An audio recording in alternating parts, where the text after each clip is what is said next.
Welcome to the Weekday Report for Monday, July 28th. I'm Liz Snyder. Here's a brief look at the news. Organizers say this year's Taste of Wisconsin was an enormous success, shattering attendance records. The festival drew record-breaking crowds each of the 3 days for a total of 43,528 people coming through the gates. The prior record of 32,322 was set in 2011. Event co-chairwoman Candy Eisenhower said everything happening in town contributed to its success, as did the mild weather. The event raises money for the Kiwanis Club of Western Kenosha, and all funds go back into the community. In what event organizers deemed one of the best country thunders ever, the 4-day music festival rolled out of town Sunday with more than 30,000 country music fans flocking to Randall for the annual event. The festival attracted a number of big-name acts such as Gary Allen, Miranda Lambert, Brantley Gilbert, and Jason Aldean, and concluded without any major incidents, according to the Kenosha County Sheriff's Department.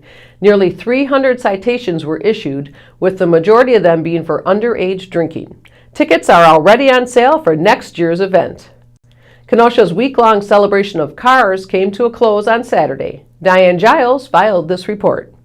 If you've been around Kenosha at all in the last few days, you've probably noticed an abundance of Nash and AMC, Chrysler, and Renaults around town, old ones. And that's because of this, the Kenosha History Center's Homecoming Car Show. It only happens once every 3 years. People from all over the world, car owners as well as visitors, mark their calendars for this event. The owners show off their chrome babies in which they've invested massive money and time to restore and maintain. Older Kenosha residents get to tiptoe through the nostalgia, while younger ones learn about cars that made Kenosha famous.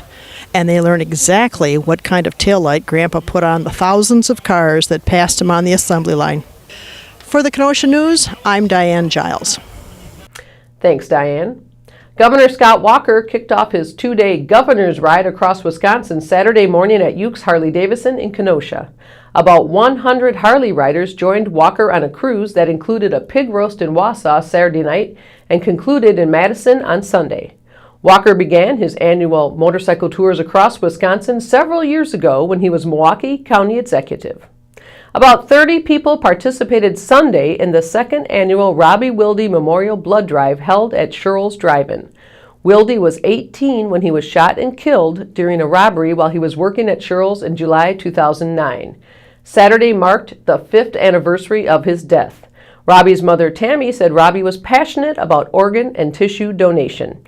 She said each blood donation would help save at least 3 lives. Habitat for Humanity broke ground on its second Kenosha house this weekend to help a single mother of 2 children become a first-time homeowner. Lisa Levine is expected to have keys to her new 3-bedroom house by the first of the year. Levine needed assistance to buy a new house due to growing medical bills and being underinsured and underemployed. Habitat for Humanity's mission is to build and make simple, decent, and affordable housing available to those who need it the most. The program arrived in Kenosha in 2012. What's trending today? As July comes to a close, back-to-school shopping season is going into full swing. How much is it costing you to fill your kids' school supply lists this year? Tell us on our Facebook page. Up next is Mike Larson with the Athletic Republic Kenosha News Athlete of the Week. Kenosha Kingfish second baseman Chris Godinez is the Kenosha News Athletic Republic Athlete of the Week. In the 4 games sandwiched around the All-Star break last week, Godinez batted .857 with a double, 4 RBI, and 3 runs scored. The Bradley University Junior to Be reached base in 14 of 15 plate appearances for a mind-boggling on-base percentage of .933.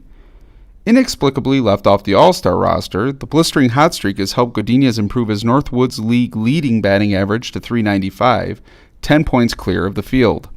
Congratulations, Chris, the Kenosha News Athletic Republic Athlete of the Week. Thanks, Mike. Now here's a look at what we're working on today. Joe Ward will have an update on the Shalom Center's homeless shelter plans, and in-person absentee voting in the August 12th primary begins today. Deneen Smith will have the story on some new voting regulations that are taking effect. Pick up a copy of the Kenosha News and check kenoshanews.com for all the details on these stories and more. I'm Liz Snyder with the Weekday Report.